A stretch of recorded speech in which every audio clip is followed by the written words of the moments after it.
Did you know a marketing executive turned down their dream job and ended up getting something even better? Sarah Martinez was visiting her parents when the call came through.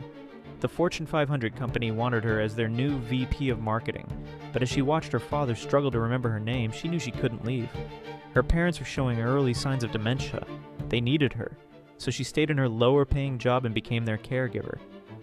Every morning she sorted their medications and cooked their meals. She managed their finances and still maintained perfect work performance. For months, she sacrificed her career dreams for family duty. What Sarah didn't know was that her CEO had been quietly watching her dedication. His own mother had Alzheimer's, so he understood her struggle completely. One day, he called her into his office with an unexpected offer. A new executive position with full remote flexibility, a higher salary than the Fortune 500 offers, plus stock options. Sometimes doing the right thing opens doors you never expected.